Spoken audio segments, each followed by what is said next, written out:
اس سے پیچھے والی جو آیت ہے، آیت نمبر 179، 178 اور 79، 178 اور 179، اس کا درس گزشتہ ہفتے ہوا تھا۔ اس میں قصاص کا ذکر ہے کہ اگر کوئی آدمی کسی انسان کو ناحق قتل کرتا ہے تو قانوناً اس کو اس کے بدلے میں قتل کیا جائے گا۔ ہاں، اگر مقتول کے ورثاء کچھ رقم پہ رضامند ہو جائیں یا بغیر رقم لیے اس کو معاف کر دیں تو اس کی جان بخشی ہو سکتی ہے۔ اور آگے فرمایا وَلَكُمْ فِي الْقِصَاصِ حَیَاتٌ یا اُولِي الْأَلْبَابِ لَعَلَّكُمْ تَتَّقُونَ۔ اس میں ان لوگوں کا جواب آ گیا جو آج اس بات کے بڑے کہتے ہیں کہ ایک آدمی تو مر چکا ہے، اب ایک اور آدمی کو کیوں مارا جائے۔ وہ یہ خیال نہیں کرتے کہ ہے تو بہت بڑی بات، لیکن اس طرح انسانیت کو بچایا جاتا ہے کہ جب ایک آدمی کو پتہ ہوگا کہ میں اگر قتل کروں گا تو مجھے بھی قتل کیا جائے گا، تو پھر وہ 100 بار سوچے گا یہ فعل کرنے سے پہلے۔ یہاں ایک اور بات گزشتہ درس میں بعد میں یہ جوان نے کہا کہ جی ایک دلیل یہ بھی دی جاتی ہے کہ بعض اوقات ایسے ہوتا ہے کہ ایک آدمی نے جرم نہیں کیا لیکن اس کو سزا مل جاتی ہے۔ تو ایک آدمی نے قتل نہیں کیا، اس پہ مقدمہ چلا اور گواہوں نے جھوٹی گواہیں دیں اور اس کو قصاص میں قتل کر دیا گیا۔ اب اس کا کیا بنے گا؟ اس میں یہ بھی ہے کہ قانون تو کوئی بھی غلط بھی استعمال ہو سکتا ہے، اس میں غلطی بھی ہو سکتی ہے۔ مثلاً چلو آج کہتے ہیں بھئی قتل کی سزا نہیں ہونی چاہیے، لیکن اس کو 20 سال جیل میں رکھو بھئی۔ ایک آدمی پہ الزام ہے بھئی اس نے قتل کیا ہے، 25-30 سال اس کی عمر ہے، 20 سال اس کو جیل میں رکھ کے تو جب وہ بوڑھا ہو گیا اس کو نکال دیا، اب کہا بھئی نہیں اس نے قتل نہیں کیا تھا جی غلطی سے، تو یہ بھی ہو سکتا ہے۔ کہتے ہیں بھی اس کی کمپنسیشن ہو سکتی ہے، اس کو پیسے مل سکتے ہیں، تو اس کو تو یہ بھی ہو سکتا ہے کہ جو آدمی یعنی غیر قانونی طور پر جس نے قتل نہیں کیا تھا اگر اس کو قتل کیا گیا تو اس کے ورثاء کو اس کی دیت دی جا سکتی ہے، اس کی رقم جو ہے دی جا سکتی ہے۔ تو اب اگر ایک آدمی کو 20 سال 25 سال جیل میں رکھ کے بعد میں کہیں بھئی اس نے قتل نہیں کیا تھا غلطی ہوئی ہے، پیسے دے گو، پیسے کو کہاں لے جائے گا؟ عمر تو ساری اس کی زندگی جو ہے جوانی تو جیل میں گزر گئی، اب وہ پیسے کو کیا کرے گا، کہاں لے جائے گا؟ تو قانون تو کوئی بھی غلط استعمال ہو سکتا ہے اور غلطی بھی ہو سکتی ہے، تو یہ نہیں کہ باقی سارے صرف اس وجہ سے کہ جی قانون ختم کر دیا جائے کہ اس میں غلطی ہو سکتی ہے۔ غلطی تو کہیں بھی ہو سکتی ہے، لیکن بہرحال یہ جو اسلام نے مقرر کیا ہے قصاص، یہ صرف انسانیت کی بہتری کے لیے ہے کہ کوئی آدمی اس طرح بلا وجہ کسی کو قتل نہ کرے۔ جب اس کو معلوم ہوگا کہ اس کے بدلے میں مجھے قتل کیا جائے گا تو پھر وہ 100 بار سوچے گا۔ تو یہاں فرمایا کتب علیکم القصاص، تم پر قصاص فرض کیا گیا ہے۔ اسی کا آگے عطف ہے، واو ہے نہیں ہے لیکن مراد یہ ہے وَكُتِبَ عَلَيْكُمْ إِذَا حَضَرَ أَحَدَكُمُ الْمَوْتُ، اور تم پر فرض کیا گیا ہے۔ کاتبہ یکتب لکھنا، کتبہ ماضی مجہول، تم پہ لکھا گیا، تم پہ فرض کیا گیا۔ اذا حضر احدکم الموت، جب تم میں سے کسی کی موت آئے، حضر حاضر ہو، احدکم تم میں سے کسی کے پاس، الموت و فاعل ہے، موت آئے یعنی موت کا وقت جب آئے کسی کا، ان ترک خیرن، خیرن سے مراد یہاں مال ہے، کہ اگر اس نے کوئی مال چھوڑا ہے اپنے پیچھے تو کیا فرض کیا گیا ہے؟ الوصیت، وصیت فرض ہے کہ جو آدمی مال چھوڑ کے جا رہا ہے اس پہ فرض ہے کہ وہ وصیت کر کے جائے. للوالدین، والدین کے لیے، یعنی اگر اس کے والدین حیات ہوں، موجود ہوں. والاقربین، اور قریبی رشتہ داروں کے لیے. بالمعروف، معروف طریقے سے، یعنی جو عام روٹین ہے اس کے مطابق وہ اپنے والدین اور قریبی رشتہ داروں کے لیے وہ وصیت کرے. حقاً علی المتقین، یہ پرہیزگاروں پر، متقین پر حق ہے، یعنی موت کے وقت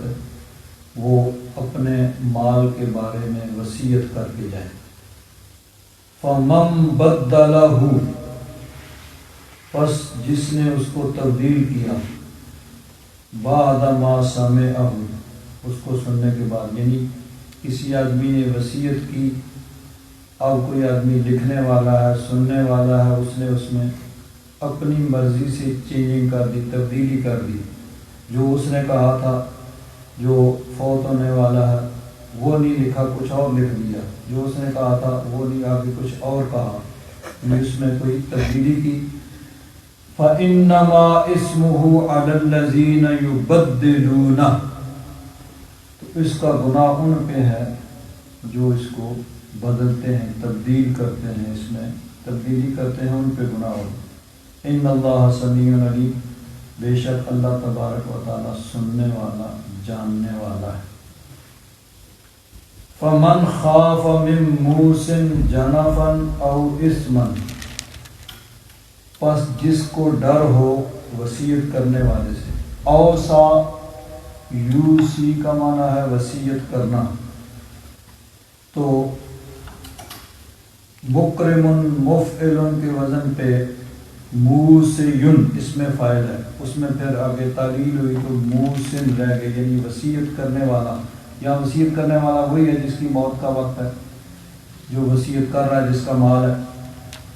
تو پس جس کو ڈر ہو وصیت کرنے والے سے، جنافن او اسمن، بے انصافی یا گناہ کا، فاصلح بینہم، پس وہ ان میں صلح کرا دے، یعنی اس میں کچھ وہ صلح کرے یا اصلاح کرے یا اس کو یعنی بہتر طریقے، فلا اسم علیہ، اس پہ گناہ نہیں ہے. اب دو چیزیں ہیں، ایک ہے کہ وصیت کرنے والے نے کچھ اور کہا، لکھنے والے نے کچھ اور لکھ دیا،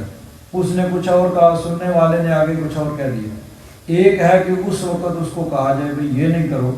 ایسے کرو، یعنی اس کو مشورہ دیا جائے، اس کو مشورہ دے کے اس کی اصلاح کی جائے. تو یہ درست ہے کہ اگر وصیت کرنے والا کچھ غلط وصیت کر رہا ہے تو اس میں اصلاح کی جائے اور اس کو مشورہ دے کے اس میں اصلاح کی جائے. لیکن وصیت کرنے والا وصیت کر کے چلا گیا اور بعد میں کسی نے اپنی مرضی سے اس میں چینجنگ کر دی کہ یہ ایسے نہیں، ایسے ہونا چاہیے تھا، تو یہ درست نہیں ہے. تو یہ درست ہے کہ اس کو اس وقت مشورہ دیا جائے کہ تو ایسے نہیں، ایسے کر. ان اللہ غفور الرحیم، بے شک اللہ تبارک و تعالیٰ بخشنے والا، رحم فرمانے والا. تو ان تین آیات میں وصیت کا ذکر ہے کہ جب کسی کی موت کا وقت آئے تو وہ وصیت کر جائے اپنے مال کے بارے میں کہ میرا مال اتنا فلاں کو دینا، اتنا فلاں کو دینا، اتنا فلاں کو دینا، سب وصیت کر. اور احادیث مبارکہ میں بھی اس کا ذکر ہے. حضرت عبداللہ بن عمر رضی اللہ تعالیٰ عنہما فرماتے ہیں کہ رسول اللہ صلی اللہ تعالیٰ علیہ وسلم نے ارشاد فرمایا، جس شخص کے پاس کوئی وصیت کے لائق چیز ہو اور وہ اس میں وصیت کرنا چاہتا ہو، اس کے لیے وصیت لکھے بغیر 2 راتیں گزارنا بھی جائز نہیں ہے. یعنی اب قرآن پاک میں تو یہ فرمایا نا کہ جب موت کا وقت آئے تو وہ وصیت کرے، لیکن اب موت کا کیا پتہ، موت کا تو کوئی پتہ نہیں ہے، اس کے لیے کوئی ضروری نہیں ہے کہ آدمی 80 سال کا جب بوڑھا ہوگا اور بیمار ہوگا تو تبھی، موت تو کسی وقت بھی آ سکتی ہے، اور ناگہانی آ جاتی ہے، اچانک آ سکتی ہے، کسی بھی وقت انسان کو خدا نخواستہ کوئی حادثہ پیش آ سکتا ہے، کوئی ایسی بیماری لاحق ہو سکتی ہے کہ فرصت ہی نہ ملے، مہلت ہی نہ ملے وصیت کرنے کی۔ تو اس لیے اس کا مطلب یہ ہے کہ ہر وقت وصیت وہ اپنے پاس لکھ کے رکھے۔ تو حضرت عبداللہ بن عمر فرماتے ہیں کہ نبی کریم صلی اللہ علیہ وسلم نے ارشاد فرمایا، جس شخص کے پاس کوئی وصیت کے لائق چیز ہو اور اس میں وصیت کرنا چاہتا ہو، اس کے لیے وصیت لکھے بغیر 2 راتیں گزارنا بھی جائز نہیں ہے، کہ موت کا کوئی وقت پتہ نہیں ہے کب آ جائے، اس کے لیے ضروری نہیں کہ آدمی انتظار کرے کہ جب میں اتنا بوڑھا ہو جاؤں گا پھر بیمار ہوں گا پھر میں وصیت لکھواؤں۔ آگے دوسری حدیث میں حضرت عبداللہ بن عمر رضی اللہ تعالیٰ عنہ کہتے ہیں کہ میں نے جب سے رسول اللہ صلی اللہ علیہ وسلم سے یہ حدیث پاک سنی ہے، وصیت لکھے بغیر مجھ پر 1 رات بھی نہیں گزری، یعنی وہ لکھ کے میرے پاس موجود ہوتی ہے۔ لیکن اب ظاہر بات ہے کہ آج ان کے پاس جتنا مال تھا اس کی انہوں نے وصیت لکھی، کل اور مال مل گیا، ظاہر بات ہے کل پھر اس کو اس میں چینجنگ کرنی پڑے گی، کوئی مال کل 2000 تھا 1000 اور شامل ہو گیا، آج 3000 کے بارے میں وصیت لکھی کہ فلاں فلاں فلاں فلاں کو اس میں، اگلے دن 1000 خرچ ہو گیا، پھر وصیت میں، یعنی وہ ڈیلی بیسس پہ روزانہ کی بنیاد پہ اس پہ چینجز بھی کرتے ہوں گے۔ اب یہاں ایک بات بڑی قابل غور ہے، یہ پہلے درس شروع ہونے سے پہلے بھی اس جوان نے کہا جی بڑا اہم مسئلہ ہے، اور بلا شبہ بڑا اہم مسئلہ ہے، اور اس مسئلے سے پہلے یہ چیز ہے، اکثر یہ گفتگو ہوتی ہے کہ کوئی آدمی ایک آیت پڑھ کے تو بس وہ دوسرے کو کہتا ہے بھئی دیکھو تم یہ کہتے ہو اور قرآن میں یہ لکھا ہوا ہے۔ ویسے بعض لوگ تو ویسے ہی کہہ دیتے ہیں نا بھئی قرآن میں لکھا ہوا ہے، یعنی ہوتا نہیں ہے، ویسے ہی کہہ دیتے ہیں بھئی قرآن میں اللہ نے یوں کہا ہے، بھئی کہاں کہا ہے یہ نہیں پتا، ویسے ہی۔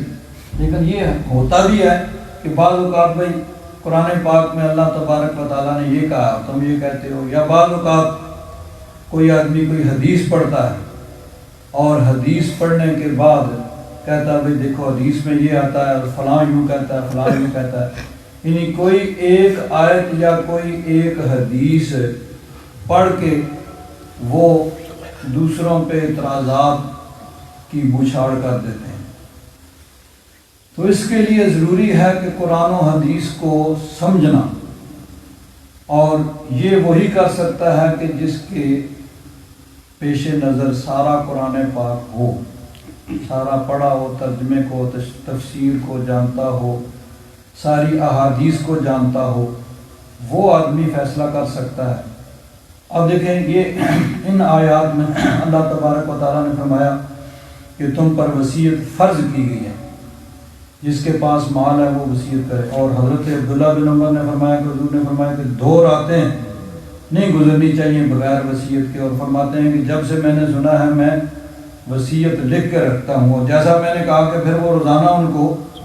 چینج بھی کرنی پڑتی ہوگی کہ جب نیا مال آیا تو اس کے بارے میں وصیت، جب کوئی چلا گیا تو پھر چینجنگ۔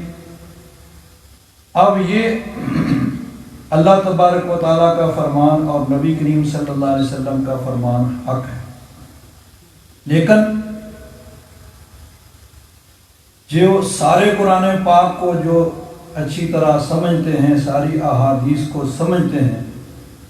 انہوں نے کہا کہ یہ حکم پہلے تھا، وصیت کا فرض ہونا اور اس کا لکھ کے اپنے پاس رکھنا، یہ پہلا حکم تھا جس کو بعد میں منسوخ کر دیا گیا، یعنی اب یہ چیز ضروری نہیں ہے۔ کیوں؟ اللہ تبارک و تعالیٰ نے آیت میراث اتاری جس میں ہر وارث کا حق شریعت نے مقرر کر دیا۔ پہلے تو یہ ہوتا تھا نا کہ جو آدمی جس کے پاس مال ہے وہ اپنی مرضی سے لکھے بھئی اگر اس کے ماں باپ موجود ہیں تو ماں کو اتنا دیا جائے، باپ کو اتنا دیا جائے، بیٹے کو اتنا دیا جائے، بیٹی کو اتنا دیا جائے، بھائی کو دیا جائے، بہن کو اتنا دیا جائے، فلاں کو اتنا دیا جائے، وہ اس کے ثواب دید پہ تھا، اس کی مرضی پہ تھا۔ اب جب اللہ تبارک و تعالیٰ نے ہر ایک کا حصہ مقرر کر دیا، اب اس کے لکھے کی کوئی حیثیت نہیں ہے۔ اب جو اللہ تعالیٰ نے حصہ مقرر کر دیا اس کے حساب سے اس کی وراثت تقسیم ہوگی۔ تو چنانچہ دیکھیے فرماتے ہیں حضرت پیر کرم شاہ صاحب رحمۃ اللہ تعالیٰ علیہ اس کی تفسیر میں فرماتے ہیں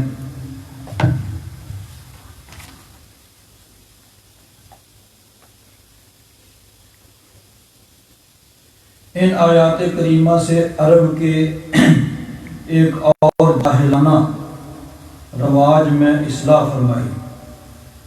اہل عرب کا یہ دستور تھا کہ مرتے وقت اپنے مال کی وصیت ایسے لوگوں کے نام کر جاتے جن سے ان کا دور کا واسطہ بھی نہ ہوتا، یعنی اپنے رشتہ داروں کو چھوڑ کے کسی دوسرے کے لیے کوئی ان سے تعلق واسطہ نہیں ہو، اور اپنے زعم باطل میں اسے سخاوت سے تعبیر کرتے ہوئے بڑی سخاوت کی ہے، مال کسی کو دے دیا، اور اگر وصیت کیے بغیر مر جاتا تو وراثت صرف اولاد اور بیوی میں بٹ جاتی، والدین اور دوسرے رشتہ دار بالکل محروم رہتے۔ یہ دونوں صورتیں کیونکہ ظلم سری تھیں اس لیے قرآن حکیم نے اس کی اصلاح فرما دی، لیکن یک لخت سارے سابقہ نظام کو درم برم نہیں کیا بلکہ آہستہ آہستہ اصلاح فرمائی تاکہ طبیعتوں میں بے چینی بھی پیدا نہ ہو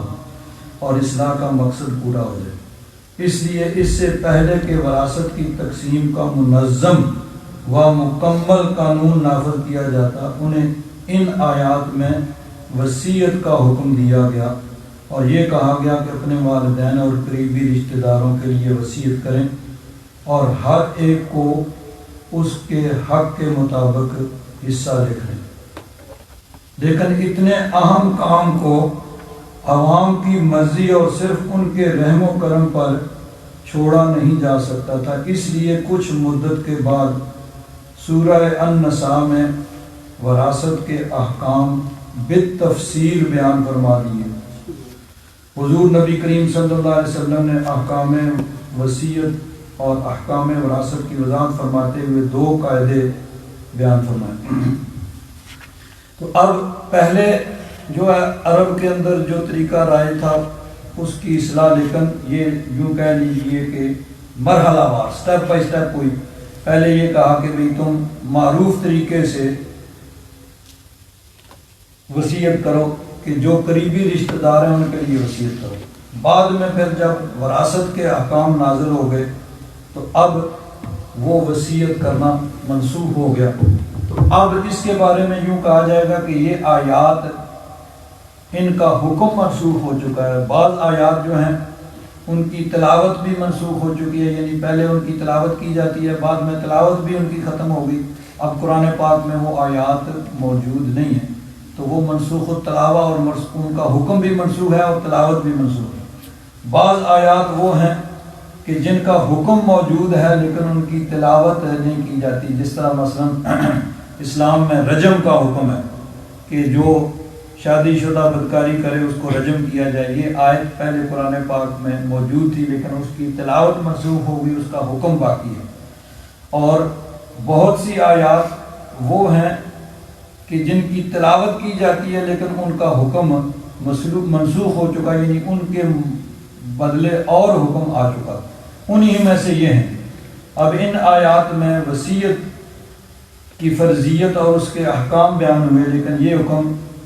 وراثت کا حکم نازل ہونے کے بعد منسوخ ہو چکا۔ اب ان کی تلاوت کی جاتی ہے لیکن حکم جو ہے ان کا منسوخ ہو چکا۔ تو حضرت علامہ سعیدی صاحب بھی فرماتے ہیں جمہور علماء اور اکثر مفسرین کے نزدیک یہ آیت میراث کی آیتوں سے منسوخ ہے، کیونکہ والدین اور دیگر رشتہ داروں کے اللہ تبارک و تعالیٰ نے خود حصے مقرر فرما دیے۔ اس لیے ان کے حق میں وصیت کرنے کا وجوب اب منسوخ ہو چکا۔ امام ترمذی روایت کرتے ہیں، حضرت ابو امامہ باہلی رضی اللہ تعالیٰ عنہ بیان کرتے ہیں کہ رسول اللہ صلی اللہ تعالیٰ علیہ وسلم نے حجۃ الوداع کے سال اپنے خطبہ میں ارشاد فرمایا، اللہ تبارک و تعالیٰ نے ہر حقدار کو اس کا حق دے دیا، اب وارث کے لیے وصیت کرنا جائز نہیں۔ اب یعنی وہ جو حکم دیا گیا تھا اس کو اس حکم سے بدل دیا گیا کہ ہر کا حصہ اللہ تبارک و تعالیٰ نے خود مقرر کر دیا۔ لیکن یہ یاد رکھیں کہ جس طرح یہاں فرمایا گیا کہ جمہور علماء اور اکثر مفسرین کا یہ نقطہ نظر ہے، جس کا مطلب یہ ہے کہ کچھ لوگوں کے نزدیک اب بھی یہ مؤثر ہے، جس طرح حضرت عبداللہ بن عمر ان کا یہی نقطہ نظر ہوگا، اسی لیے وہ فرما رہے ہیں کہ میں لکھ کے رکھتا ہوں، اور جب سے یہ حدیث میں نے سنی ہے حضور سے تو وصیت لکھے بغیر مجھ سے ایک رات بھی نہیں گزری، یعنی مطلب ہے کہ وہ ڈیلی بیسس پہ اس پہ چینجنگ بھی کرتے ہیں، جب نیا مال آیا تو تبدیل کرتے ہوں گے، جب کچھ چلا گیا تو پھر چینجنگ ہوتی ہوگی۔ لیکن جمہور امت کا یہی نقطہ نظر ہے کہ یہ حکم وصیت لکھنے کا آیات میراث سے منسوخ ہو چکا ہے۔ چنانچہ دیکھیے سلسلہ میں احادیث مبارکہ ہیں، یہ جو ترمذی شریف کے حوالے سے حدیث پاک ابھی میں نے عرض کی کہ حضور نے فرمایا کہ اللہ تبارک و تعالیٰ نے ہر حقدار کو اس کا حق دے دیا، اور وارث کے لیے وصیت کرنا جائز نہیں ہے۔ اور اسی طرح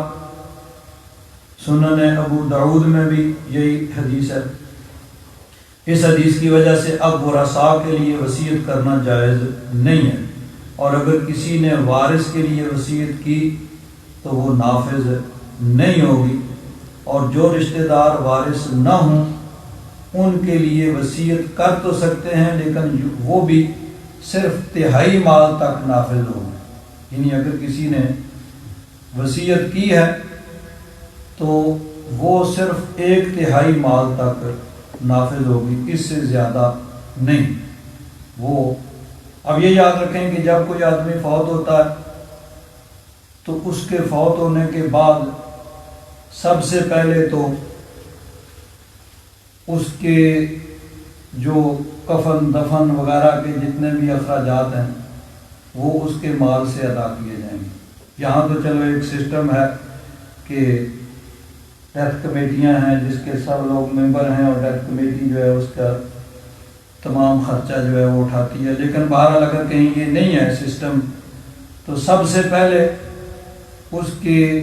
جتنے اخراجات ضروری ہوں، ضروری یاد رکھیں، ضروری اخراجات اس کے مال سے ادا کیے جائیں گے۔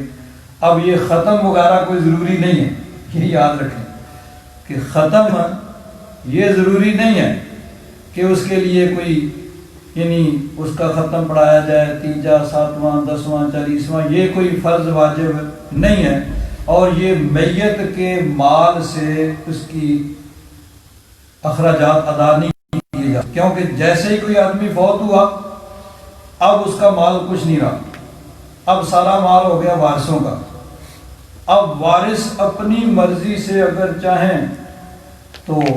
تیجا کرائیں، ساتواں کرائیں، 10واں کرائیں، 40واں کرائیں، سالانہ کرائیں، جتنا چاہے اس کے لیے مسجد کو دیں، مدرسے کو دیں، غریبوں کو دیں، یتیموں کو دیں، اسپتالوں کو، جس کو چاہیں دیں اپنے مال سے۔ لیکن وہ ہے کہ اس کا مال جو ہے وہ تقسیم کر کے اپنے اپنے حصے سے، اپنے اپنے مال سے جتنا چاہیں کریں، بغیر تقسیم کیے اس کے مال سے ختم وغیرہ یہ کوئی بھی یعنی جو ضروری نہیں ہے وہ نہیں کیا جا سکتا، کیونکہ اس کا مال تو رہا نہیں اب وارثوں کا۔ ہاں اگر وارث سارے عاقل بالغ ہیں اور وہ سب اجازت دیں متفقہ طور پر تو ٹھیک ہے بھائی، اس کے مال سے جتنا چاہیں جہاں چاہیں خرچ کریں، وہ سب جب اجازت دے رہے ہیں، سب ایگری ہیں تو کوئی حرج نہیں ہے۔ لیکن اس کے بغیر اگر اس کے نابالغ بچے ہیں تو نابالغ جو ہیں اجازت دینے کے اہل نہیں ہوتے ہیں، تو اس طرح اس کے مال سے کوئی غیر ضروری خرچہ جو ہے وہ نہیں کیا جا سکتا، اور غیر ضروری سے مراد جو فرض واجب نہیں ہے، اور ختم بھی اسی میں آتا ہے، فرض واجب میں نہیں آتا ہے، تو اس کے مال سے ختم وغیرہ نہیں پڑھایا جا سکتا۔ وہ وارث اپنی مرضی سے چاہیں اپنے مال سے چاہیں تو کرتے رہیں، ثواب ہے بہرحال۔ لیکن یہ چیز ضروری ہے کہ اس کا مال جو ہے وہ اس کا نہیں رہا، وہ اس کے وارثوں کا ہو چکا ہے۔ تو سب سے پہلے تو اس کے جو اخراجات ضروری ہوں گے وہ، اس کے بعد اگر اس کے ذمہ قرض ہے وہ ادا کیا جائے گا اس کے مال سے، جتنا بھی اس کے ذمہ قرض ہے یا کسی کی امانت اس کے پاس ہے، وہ جو بھی چیزیں ہیں وہ سب ادا کی جائیں گی۔ اس کے بعد اگر اس نے وصیت کی ہے تو وصیت چونکہ تہائی مال تک نافذ ہوتی ہے، اس نے کہا میرے مال سے اتنا مدرسے کو دے دو، اتنا مسجد کو دے دو، اتنا اسپتال کو دے دو، اتنا فلاں کو دے دو، تو وہ تہائی مال تک اس کی وصیت نافذ ہوگی، اس سے زیادہ نہیں۔ تو یہ بھی مقدم ہوگی وراثت کو تقسیم کرنے سے پہلے۔ اب جو باقی بچے گا پھر وہ وارثوں کا ہوگا، اور وہ ابھی انشاءاللہ میں قرآن پاک کی اس آیت مبارکہ کی روح سے عرض کروں گا کہ کس طرح اللہ تبارک و تعالیٰ نے سارے حقداروں کا حق جو ہے وہ مقرر کیا ہے۔ تو یہ آیات جو ہیں وصیت، یہ اس وراثت کی آیت سے منسوخ ہو چکے ہیں۔ اور مسلم شریف کی ایک حدیث پاک ہے، حضرت سعد بن ابی وقاص رضی اللہ تعالیٰ عنہ وہ بیان فرماتے ہیں کہ حجۃ الوداع کے موقع پہ مجھے ایسا درد لاحق ہوا کہ میں قریب المرگ ہو گیا، یعنی اس وقت بہت زیادہ بیمار ہو گئے اور موت کا خطرہ لاحق ہو گیا۔ فرماتے ہیں رسول اللہ صلی اللہ تعالیٰ علیہ وسلم میری عیادت کے لیے تشریف لائے۔ میں نے عرض کیا یا رسول اللہ آپ دیکھ رہے ہیں کہ درد سے میری کیا حالت ہے، میں ایک مالدار شخص ہوں اور ایک لڑکی کے سوا میرا کوئی وارث نہیں۔ لیکن اس وقت حضرت سعد بن ابی وقاص رضی اللہ تعالیٰ عنہ کی صرف ایک بیٹی تھی۔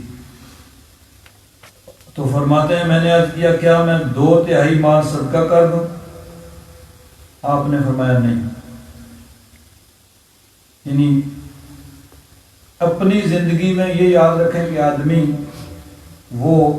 اپنا مال ہے وہ چاہے جس کو چاہے دے دے، ایک ہے خود اپنے ہاتھوں سے دے جانا اور ایک ہے وصیت کرنا کہ میرے بعد فلاں کو دینا ہے۔ وصیت جو ہے وہ 3/4 مال تک نافذ ہوگی، لیکن اپنی زندگی میں انسان اپنا مال جو ہے وہ معروف طریقے سے چاہے تو جس کو چاہے دے دے، یعنی یتیموں، مسکینوں، مسجد، مدرسہ، اسپتال، جہاں چاہے دے سکتا ہے۔ تو انہوں نے کہا کہ میں 2/3 صدقہ کروں، آپ نے فرمایا نہیں۔ عرض کیا کہ نصف مال صدقہ کروں، آپ نے فرمایا نہیں۔ عرض کیا 1/3 مال صدقہ کروں، تو حضور نے فرمایا 1/3 مال، اچھا آپ نے فرمایا نہیں 1/3 مال صدقہ کرو، 1/3 مال بہت ہے، یعنی 1/3 1/3 جو ہے وہ تم صدقہ کرو۔ اگر تم اپنے وارثوں کو خوشحال چھوڑ کر جاؤ تو یہ ان کو محتاج چھوڑنے سے بہتر ہے جس کے سبب وہ لوگوں کے آگے ہاتھ پھیلاتے رہیں۔ یہ حضور نے اصول بیان فرما دیا کہ تم دوسروں کو دے جاؤ اور خود تمہارے وارث جو ہیں وہ مفلس ہوں، ان کے پاس کچھ نہ ہو، دوسروں سے مانگتے پھریں، تو بہتر ہے کہ تم وارثوں کے لیے کچھ چھوڑ جاؤ کہ وہ دوسروں کے آگے ہاتھ پھیلانے سے بچ جائیں۔ تو فرمایا کہ اگر تم اپنے وارثوں کو خوشحال چھوڑ کر جاؤ تو یہ ان کو محتاج چھوڑنے سے بہتر ہے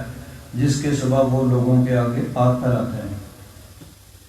اور تم جو کچھ اللہ کی رضا کے لیے خرچ کرو گے تم کو اس کا اجر ملے گا، حتیٰ کہ اس لقمہ کا بھی اجر ملے گا جو تم اپنی بیوی کے منہ میں ڈالتے ہو، یعنی تمہاری بیوی بچے جو کچھ کھا رہے ہیں وہ بھی تمہارے لیے اللہ تبارک و تعالیٰ اس کو صدقہ شمار کرے گا، اس کے تمہیں اجر عطا فرمائے گا۔ یہ حدیث یہاں تک ہے۔ بعض احادیث میں یہ بھی ہیں کہ حضور نبی کریم صلی اللہ علیہ وسلم نے حضرت سعد بن ابی وقاص، وہ تو اپنے ان کا تو یہ تھا نا کہ اب موت کا وقت قریب ہے، بیمار، لیکن حضور نے فرمایا کہ ابھی بہت سے لوگ تم سے فائدہ اٹھائیں گے اور بہت سے ان کو ضرر بھی پہنچے گا، یعنی کفار کے ملک فتح کرو گے تم اور بہت سے لوگ تم سے فائدہ اٹھائیں گے۔ یعنی مطلب ہے کہ حضور نے یہ فرما دیا کہ اس بیماری میں تمہاری موت واقع ہونے والی نہیں ہے، ابھی تمہاری بہت عمر پڑی ہے۔ حضرت سعد بن ابی وقاص رضی اللہ تعالیٰ عنہ بہت عرصہ تک زندہ رہے، اور حضرت فاروق اعظم رضی اللہ تعالیٰ عنہ کے دور حکومت میں وہ امیر لشکر تھے، اور بہت سے ملک انہوں نے فتح کیے، اور ان کی بہت اولاد بھی ہوئی۔ تو بہرحال یعنی یہ جو حکم کہ وصیت، یہ حکم منسوخ ہو چکا۔ اب وصیت اگر کوئی کرتا بھی ہے تو وہ تہائی مال تک نافذ ہوگی۔ آگے ایک اور حدیث پاک ہے، حضرت معاذ بن جبل رضی اللہ تعالیٰ عنہ فرماتے ہیں کہ نبی کریم صلی اللہ علیہ وسلم نے ارشاد فرمایا، بے شک اللہ تبارک و تعالیٰ نے تمہاری وفات کے وقت تمہارے مال میں سے تہائی مال سے تم پر صدقہ کیا ہے، یہ تمہاری نیکیوں میں زیادہ تھا کہ تمہارے اعمال اس صدقہ کے پاکیزہ، یعنی تہائی مال تک وہ وصیت کر سکتا ہے۔ اگر زیادہ کی ہے تو وہ نافذ نہیں ہوگی، تہائی مال تک وصیت جو ہے وہ نافذ ہوگی۔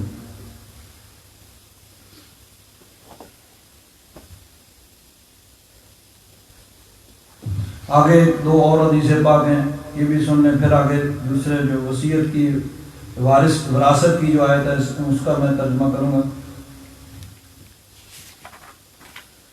حضرت عبداللہ بن عباس رضی اللہ تعالیٰ عنہما فرماتے ہیں کہ رسول اللہ صلی اللہ تعالیٰ علیہ وسلم نے ارشاد فرمایا، وارث کے لیے وصیت کرنا جائز نہیں، البتہ اگر ورثاء چاہیں تو جائز ہے، یعنی جو اس نے غیر وارث جس کا حصہ شریعت میں مقرر نہیں ہے اس کے لیے تو وصیت کر سکتے ہیں، اور تہائی مال تک نافذ ہوگی، اس سے زیادہ نہیں، 1/3 تک۔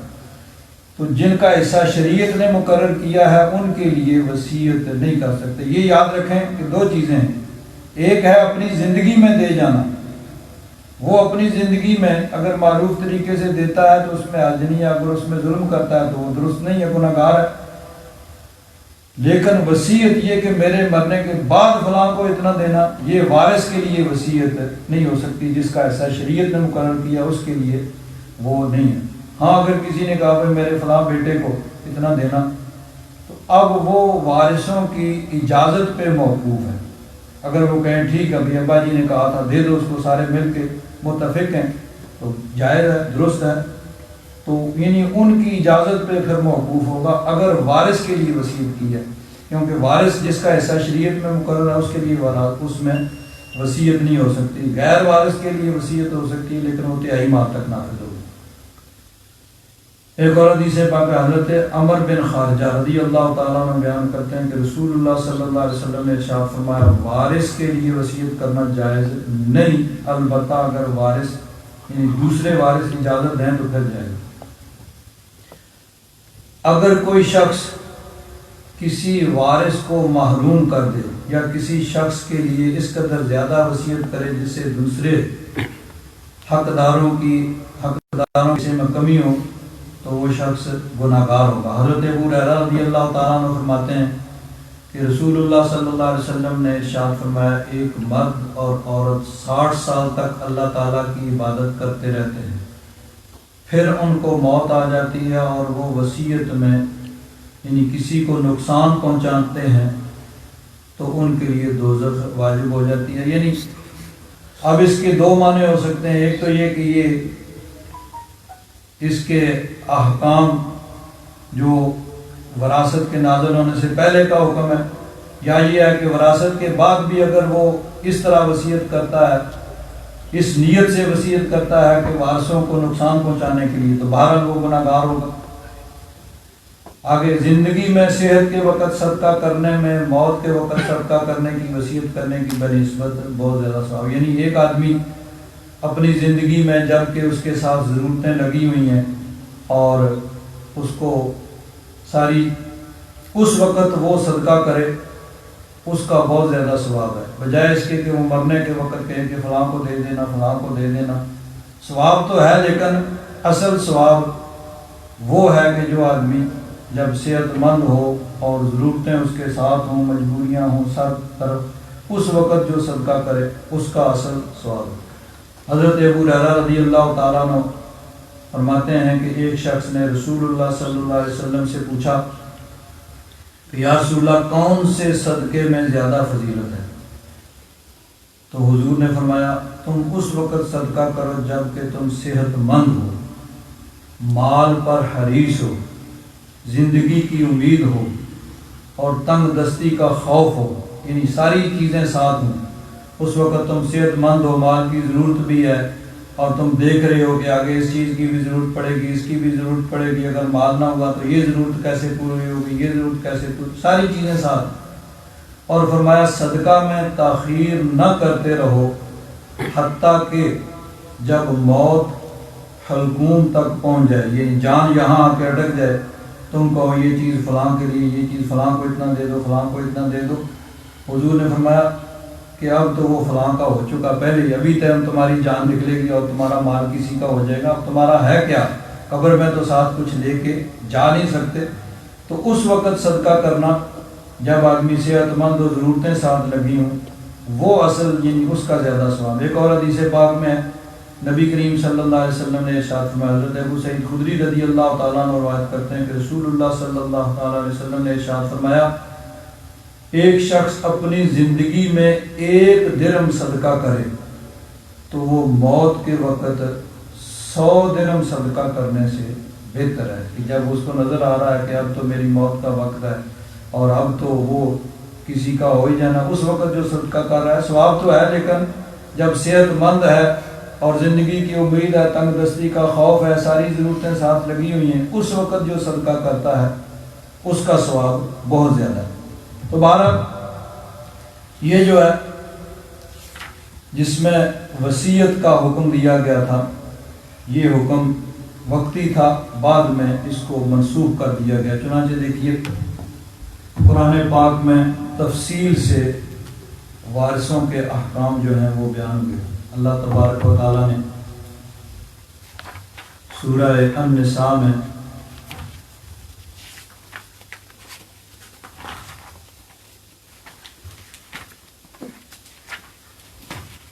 یوصیکم اللہ فی اولادکم، اللہ تبارک و تعالیٰ تمہیں اولاد کے بارے میں حکم دیتا ہے، للذکر مثل حظ الانثیین، اس میں مرد کو عورت کے بدلے یعنی لڑکے کا حصہ لڑکی سے دگنا ہوگا، 2 حصے لڑکے کو اور 1 حصہ لڑکی کا۔ فَإِن كُنَّ نِسَاءً فَوْقَ اثْنَتَيْنِ فَلَهُنَّ ثُلُثَا مَا تَرَكَ۔ ان کا یہ طریقہ ہوتا ہے کہ سب سے پہلے تو اس کے جو ضروری اخراجات مرنے والے کے وہ ادا کیے جائیں گے، قرض وغیرہ ادا کیا جائے گا، وصیت اگر کی ہے تو 3/4 مال تک نافذ ہوگی۔ اس کے بعد اب اس کی وصیت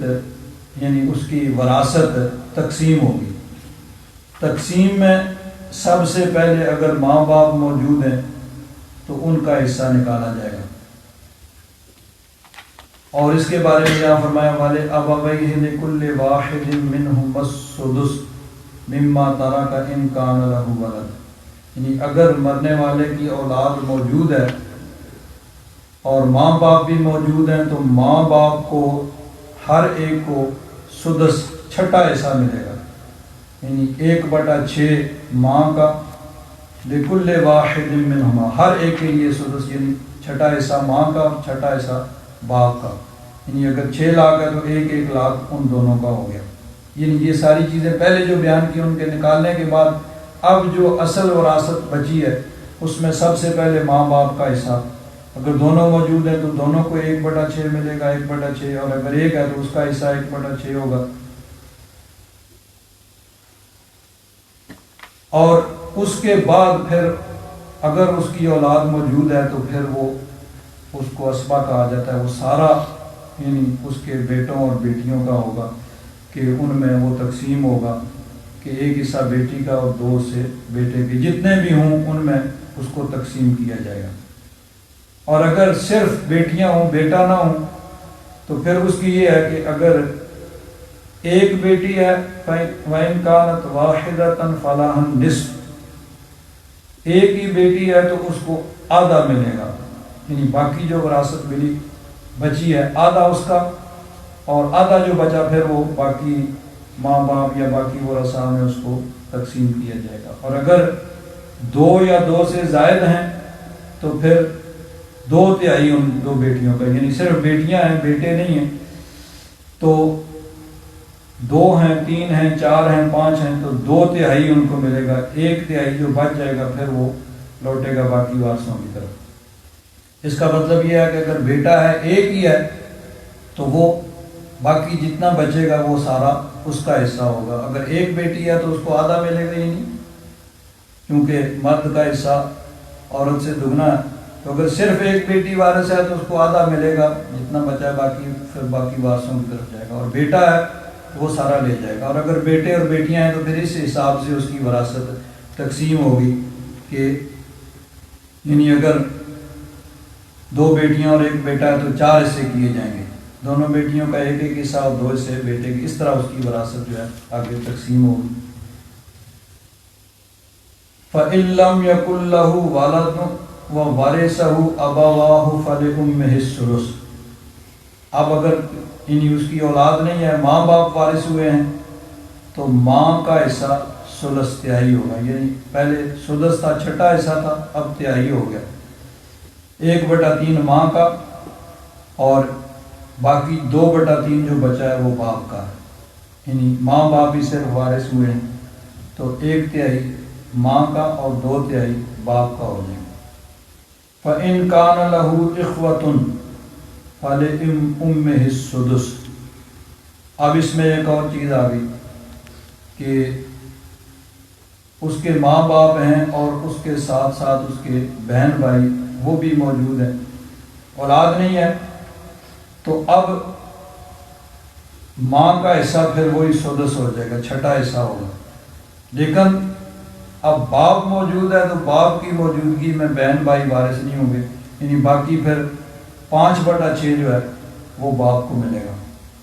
من بعد وصیت یوصی بہا او دین، یہ ہے کہ وصیت جو اس نے کی ہے، وصیت 1/3 مال تک نافذ ہوگی، قرضہ وغیرہ یعنی یہ چیزیں پہلے ادا کی جائیں گی۔ من بعد وصیت یوصی بہا او دین، یہ ساری چیزیں پہلے، اور اس کے بعد پھر یہ وراثت اس کی تقسیم ہوگی۔ آگے فرمایا وَلَكُمْ نِصْفُ مَا تَرَكَ أَزْوَاجُكُمْ إِن لَّمْ يَكُن لَّهُنَّ وَلَدٌ، عورت فوت ہوتی ہے، فَإِن كَانَ لَهُنَّ وَلَدٌ فَلَكُمُ الرُّبُعُ، ایک عورت فوت ہوگی اس کی اولاد بھی ہے اور خاوند بھی موجود ہے تو خاوند کا جو ہے وہ چوتھائی ہوگا، ربع، 1/4 اس کا، اور باقی پھر آگے اولاد میں تقسیم ہوگا، اور اولاد نہیں ہے تو پھر جو ہے نصف خاوند کو ملے گا اور باقی جو ہے وارثوں کو ملے گا۔ اب خاوند فوت ہوتا ہے، بیوی موجود ہے اور اولاد بھی ہے تو پھر بیوی کا 8واں حصہ، فَإِن كَانَ لَكُمْ وَلَدٌ فَلَهُنَّ الثُّمُنُ، ایک آدمی فوت ہو گیا، اس کی اولاد بھی ہے اور بیوی اس کی وارث ساتھ بنتی ہے تو بیوی کو 1/8 ملے گا اور باقی اولاد کی طرف جائے گا، اور اگر اولاد نہیں ہے تو پھر بیوی کا چوتھائی ہوگا، یعنی مرد سے عورت کا حصہ آدھا۔ مما ترکتم من بعد وصیۃ توصون بہا او دین، یہ ہر جگہ یہی فرمایا کہ پہلے جو وصیت کی ہے اس کا یعنی تہائی تک مال تک وہ نافذ ہوگی، دین وغیرہ قرضہ وغیرہ جو اس کے ذمہ ہیں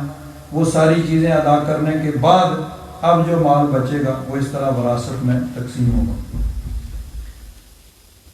اب یہ وراثت کے احکام جو ہیں چونکہ یہ تفصیل سے آ گئے ہیں تو اس وجہ سے علماء مفسرین اور جمہور کا یہی نقطہ نظر ہے کہ اس آیت کے نزول کے بعد وہ آیت پہلے نازل ہوئی، یعنی پہلے وہ جو احکام تھے یعنی جو روٹین وہاں پہ چل رہی تھی، جس طریقے سے لوگ اپنا مال غیر متعلقہ لوگوں کو دیتے تھے اور اس کو نیکی سمجھتے تھے، اس کو ختم کیا گیا، بھائی نہیں، تمہارا مال جو ہے ترکہ تمہارے قریبیوں کا حق ہے، تو وصیت کے ذریعے اس کو ختم کیا گیا، لیکن پھر اس کے بعد وراثت کے احکام جب تفصیل سے نازل ہو گئے تو اب وہ وصیت کا حکم بھی منسوخ ہو گیا ہے، اور وصیت جو ہے وہ صرف تہائی مال تک نافذ ہوگی، باقی جس طرح یعنی اللہ تبارک و تعالیٰ نے جو احکام بیان فرمائے ہیں اس کے مطابق وہ تقسیم ہوگی۔ اب دیکھیے یہاں پہ اللہ تبارک و تعالیٰ نے ماں باپ کا بھی حصہ رکھا ہے، خاوند فوت ہوتا ہے بیوی کا حصہ ہے، بیوی فوت ہوتی ہے خاوند کا حصہ، اس کے بعد اولاد کا حصہ ہے۔ اب اگر کہیں پہ عورتوں کو ان کا حصہ نہیں دیا جاتا تو وہ یعنی ظلم ہے، اور اس میں اسلام کا کوئی قصور نہیں ہے۔ اسلام پہ لوگ الزام دیتے ہیں، اسلام میں تو عورتوں کا حصہ مقرر ہے، بیٹیوں کا حصہ بھی مقرر ہے، اگر بہن بھائی وارث ہیں تو بہنوں کا بھی بھائیوں کے ساتھ حصہ مقرر ہے، باپ کے ساتھ ماں کا حصہ مقرر ہے، اسی طرح خاوند فوت ہوتا ہے تو بیوی کا حصہ مقرر ہے۔ اب اگر کہیں پہ نہیں دیا جاتا، ظلم کیا جاتا ہے تو وہ ظلم کرنے والے قصوروار ہیں، یعنی کسی اور کا قصور یا اسلام پہ الزام دینا یہ درست نہیں ہے۔ اب یہ چیز ہمارے ہاں رائج ہے کہ عموماً بیٹیوں کا حصہ جو ہے وراثت میں نہیں دیا جاتا، اس کے مختلف طریقے اختیار کیے جاتے ہیں۔ بھئی ان کو جہیز مل گیا، جہیز جو ہے وہ دیا ہے، وہ ٹھیک ہے، جو کچھ بھی اس وقت دیا ہے وہ نہ بھی دیتے تو وہ یعنی وہ اپنی ناک رکھنے کے لیے، اپنی ضرورت کے لیے، یا ٹھیک ہے ان کی ایک ضرورت تھی اس کے لیے دیا ہے، لیکن جو اللہ تبارک و تعالیٰ نے حصہ مقرر کیا اس وجہ سے وہ حصہ تو ختم نہیں ہوتا ہے نا۔ تو زندگی میں وہ انسان چاہے جس کو جتنا چاہے دیتا معروف طریقے سے، لیکن اب اس کی موت کے بعد اس کا حصہ جو ہے وہ جس طرح شریعت نے مقرر کیا اس کے مطابق تقسیم ہوگا، اس میں مرد ہوں عورتیں ہوں، جس کا جتنا حصہ مقرر ہے اس کے مطابق اس کو ملنا چاہیے۔ یہ جو عورتوں کو، بیٹیوں کو وراثت سے محروم کیا جاتا ہے، یہ اللہ رسول کے احکام کی خلاف ورزی ہے اور سخت ظلم اور گناہ ہے کہ ان کا حصہ جو اللہ تعالیٰ نے مقرر کیا ہے۔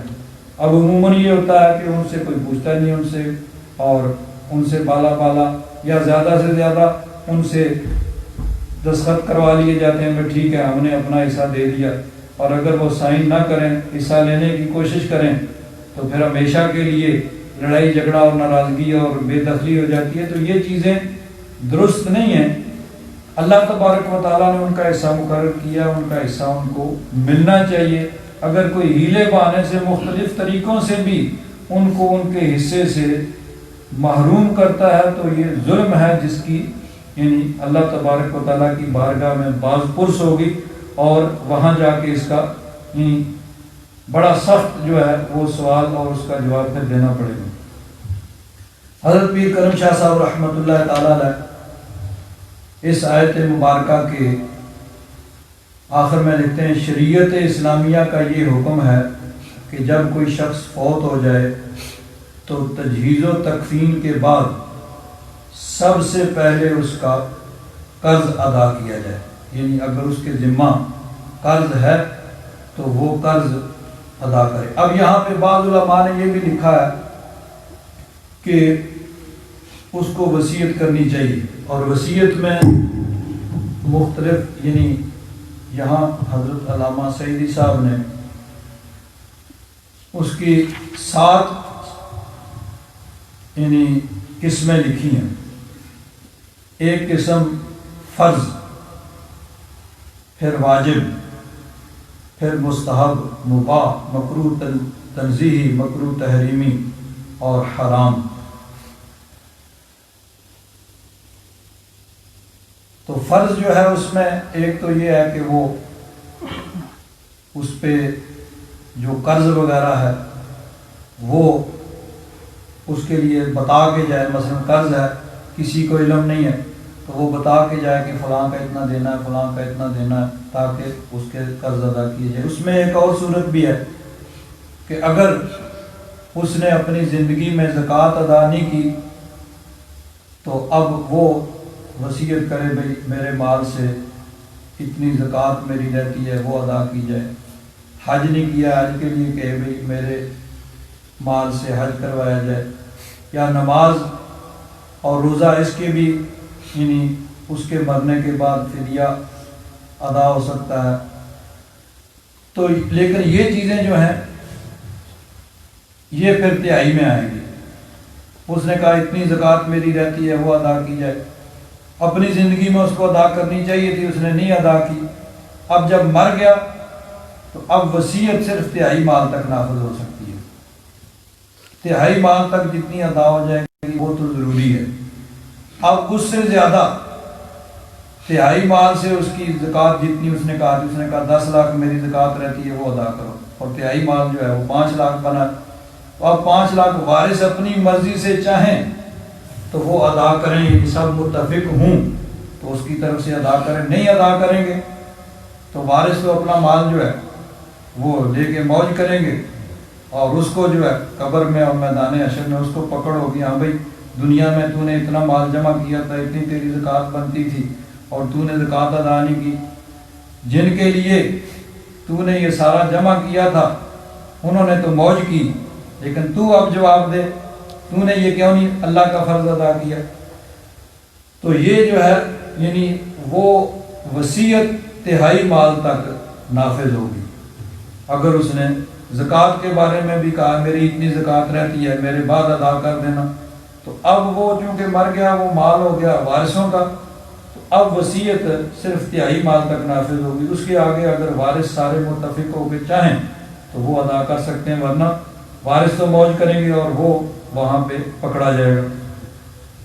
تو فرماتے ہیں کہ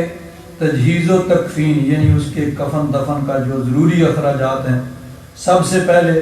وہ اس کے بعد اس کا قرض ادا کیا جائے گا، بعد ازاں اس کی وصیت پر عمل کیا جائے گا، اور اس کے بعد بقیہ ترکہ حسب احکام قرآنی وارثوں میں تقسیم کیا جائے گا۔ قرض کی ادائیگی کا مقدم ہونا تو عین انصاف ہے، یعنی جس لوگوں کا اس نے قرضہ ادا کرنا ہے تو وہ وراثت کی تقسیم سے پہلے ان کا حق جو ہے ان کو ادا کیا جائے گا۔ وصیت کے بارے میں شریعت نے چند ایک قیود عائبین چند قیدیں لگائی ہیں، اور اسلام سے پہلے وصیت کے بارے میں جو طریقہ رائج تھا اس میں اصلاح کر دی، تاکہ اس طریقہ میں جو بے راہ روی رونما ہو رہی ہے اس کا سد باب کر دیا جائے۔ اہل عرب کا یہ دستور تھا کہ مرنے والا اپنی جائیداد کی ایسے لوگوں کے نام وصیت کر جاتا جس سے ان کا دور کا واسطہ بھی نہیں ہوتا تھا، اور اپنی اولاد کو محروم کر جاتا، اور اس فعل کو شرافت اور سخاوت کا کمال شمار کیا جاتا۔ اللہ تعالیٰ نے اس بے راہ روی کی انسداد کے لیے احکام وراثت نازل فرمائے اور تمام رشتہ داروں کے حصے مقرر کر دیے، اور ان میں رد و بدل اور کمی بیشی کرنے سے صاف الفاظ میں منع فرما دیا۔ لیکن بسا اوقات کوئی اجنبی یا غیر وارث رشتہ دار وارثوں سے کہیں بڑھ کر کسی کی خدمت کرتا ہے، یعنی وہ یا تو کوئی اجنبی ہوتا ہے یا لیکن رشتہ دار ہوتا ہے لیکن وارث نہیں ہوتا، تو اس نے اس مرنے والے کی بہت خدمت کی ہوتی ہے، اس کے ساتھ بہت زیادہ اس کے تعلقات ہوتے ہیں، اور وہ شخص اس کا معاوضہ اسے یعنی وہ مرنے والا اسے اس کو معاوضہ دینا چاہتا ہے یا کسی کار خیر میں حصہ لینا چاہتا ہے، تو اس سے بھی اسے محروم نہیں کیا گیا، بلکہ جائیداد کے 1/3 حصے میں اس کی وصیت کرنے کا حق دیا، یعنی وہ 1/3 تک تہائی مال 1/3 تک وہ وصیت کر سکتا ہے اور وہ نافذ ہوگی۔ اگر زیادہ کی وصیت کی ہے تو وہ 1/3 تک ہی نافذ ہوگی، اس کے بعد باقی جو ہے وہ وارثوں کا حصہ ہوگا۔ اور وصیت کی اجازت صرف ان لوگوں کے لیے دی گئی ہے جو وارث نہیں ہیں، کیونکہ اگر وارث کے لیے بھی وصیت جائز رکھی جائے تو پھر قواعد میراث بالکل معطل ہو کر رہ جاتے ہیں۔ اس لیے حضور رحمت للعالمین صلی اللہ تعالیٰ علیہ وآلہ وصحبہ وبارک وسلم نے ارشاد فرمایا، ان اللہ اعطى کل ذی حق حقہ فلا وصیۃ لوارث، یعنی اللہ تعالیٰ نے ہر حقدار کو اس کا حصہ عطا فرما دیا، اس لیے اب کسی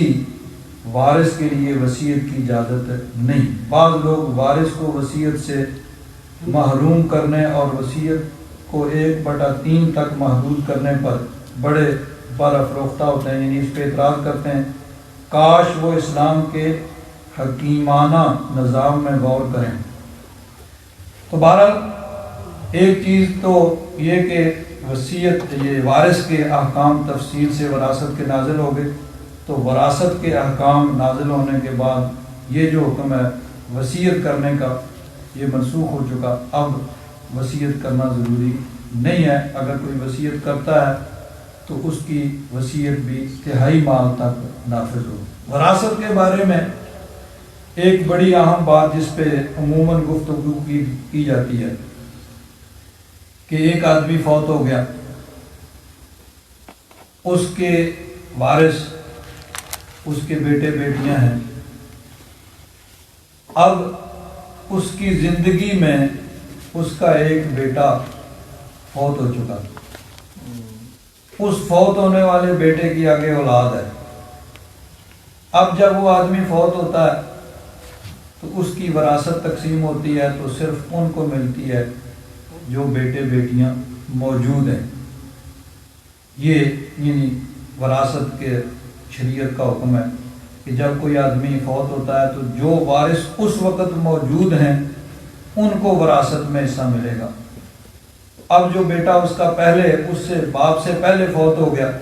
وہ وراثت میں اس کا حصہ نہیں ہے۔ اب شریعت کا حکم بھی یہی ہے اور پاکستانی قانون بھی یہی تھا، اب سنا اس میں چینجنگ کی گئی ہے۔ بہرحال شریعت کا حکم یہ ہے کہ جو وارث موجود ہیں وہ وارث ان کو وراثت میں سے حصہ ملے گا، کہ جو اس کا وارث بن سکتا تھا لیکن اس کی زندگی میں فوت ہو گیا اس کا حصہ وراثت میں نہیں ہے۔ اس پہ بہت لوگ بعض اعتراض کرتے ہیں، بھائی دیکھو بھائی اس کے یہ جو بیٹے موجود ہیں ان کے پاس تو اتنا مال ہے، یہ ہے وہ ہے، اور وہ جو اس کے یتیم پوتے موجود ہیں جن کے پاس کچھ نہیں ہے ان کو تم وراثت میں سے حصہ نہیں دیتے۔ اصل بات تو یہ ہے کہ قانون جب بنتا ہے تو وہ عمومی حالات کو مد نظر رکھ کر ہوتا ہے، اور عموماً یہی ہوتا ہے کہ جب باپ فوت ہوتا ہے تو بیٹے موجود ہوتے ہیں، اولاد موجود ہوتی ہے، اولاد میں تقسیم کیا جاتا ہے۔ یہ ایکسیپشنل کیس ہے، استثنائی کیس ہے کہ بیٹا باپ سے پہلے فوت ہو گیا اور اس کی اولاد بھی موجود ہے، تو قانون جو ہوتا ہے وہ عمومی چیزوں کو ان مد نظر رکھ کر بنایا جاتا ہے۔ اب اس میں اگر اس کو وارث بنایا جائے، بعض اوقات ہوتا ہے کہ کوئی پوتا بھی فوت ہو گیا، کوئی بہت عمر میں فوت ہوا، آگے اس کی اولاد موجود ہے، تو کہاں تک جائے گا؟ اس میں بہت زیادہ جھگڑا کی صورت پیدا ہو سکتی ہے۔ اس لیے شریعت نے ایک ہی کہا بھائی جو وارث موجود ہیں وہی وارث ہوں گے، جو وارث بن سکتے تھے لیکن پہلے فوت ہو گئے وہ وارث۔ لیکن یہاں ایک بات قابل غور ہے کہ کہتے ہیں بھائی